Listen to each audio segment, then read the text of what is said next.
Today, Sarah and I are excited to show you how to light the marinara wood-fired oven. Let's peek inside. This is the wood holder, which we keep on the left-hand side, and that's where the kindling and the wood will be burning. Let's talk about the stone. This is the standard stone that comes with this wood-fired oven, and it is perfect when baking up to about 750 degrees. We are also the North American distributor of this amazing stone, the Saputo stone, which is handmade in Italy. As you can see, it's nice and thick, and it is made partially of volcanic rock from Vesuvio, the volcano Vesuvio.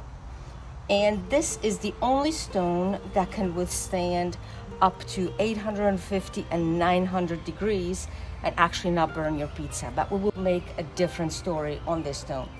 Let's look at the damper on the chimney. We need to have it completely open to start the fire.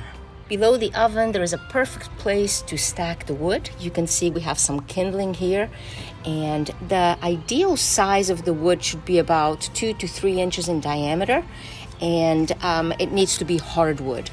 So here we have a piece of fire starter that we're going to place right in here. On it, we're going to place small pieces of wood, just like so. Here we have this small propane torch. We're gonna go right in there and get that fire started lit. Another wonderful tool is this lighter, which blows very, very hot air. As you can see, the kindling has nicely taken, and now we're gonna put some larger pieces on there. We're gonna place them right on there and get a nice roaring fire going where the flames will kind of lap all across the dome of the oven. And there, another piece. And you might just want to give it a quick little help to get it started while we're going. Now that we have a nice fire going, we're going to close the door. You see, I can really close it well, and because of these openings, it will still allow for oxygen and air to get into the oven chamber and keep the fire going and alive. We're going to close it partially at about 45-degree angle.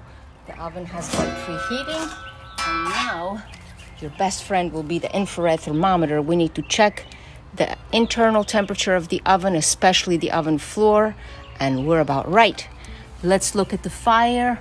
It's kind of lapping up across the dome, but it's a small fire. That's all we need right now to get the pizza in.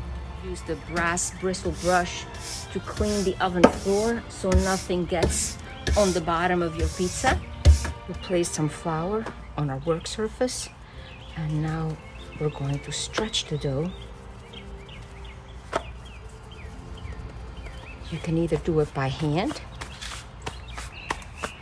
or if you want it really, really thin, you can also do it with a rolling pin, and that's more the Tuscan style. You always want to make sure that you have a little bit of flour across the work surface so that when you go with the peel, it will not stick to the table. Let's place some tomato on there, right in the center, and then you kind of go around in a circular motion. And now some mozzarella. We're gonna make a nice margherita. We just picked some fresh basil in the garden, so we're gonna put some basilico on it. You can also add some later on when it comes out, but a little bit is good right in the oven. And now here, a nice drizzle of olive oil, just a little bit of salt, and this baby's ready to go in. Here's our perforated peel, and this is wonderful because the excess flour will fall off and not get into the oven. So I'm gonna place it down here, and then just kind of with a quick move, bring it right on the peel. Now you could still stretch it out a bit before placing it in the oven. Let's take the door off, place the peel in the back, and then with a quick move, pull it back. So with the turning peel, you just kind of place it underneath, hold it up a bit and rotate. And you see how the flame on the side is still kind of billowing across a bit.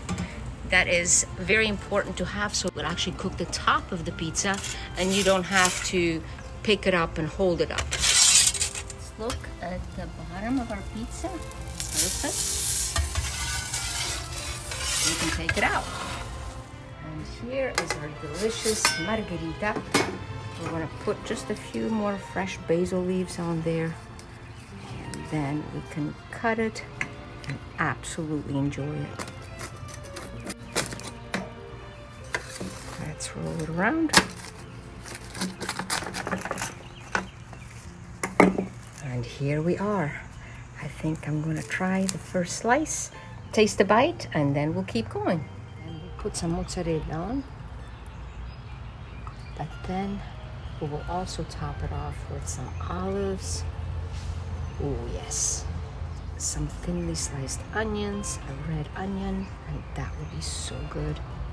Little dusting of oregano, and then we like some heat to it, so here is some cayenne pepper, and of course we'll top it all off with a nice giro d'olio, and this beauty is going into the oven as well. This one goes in, and just be mindful that it's always important to add small pieces of wood to keep the fire going. Since there is a bigger flame going right now, I'm going to open the damper so excess heat can come out. We're going to place a few basil leaves right on the top. And this is another one we'll get to enjoy. There. Let's cut right into it. Oh, listen to that crunch.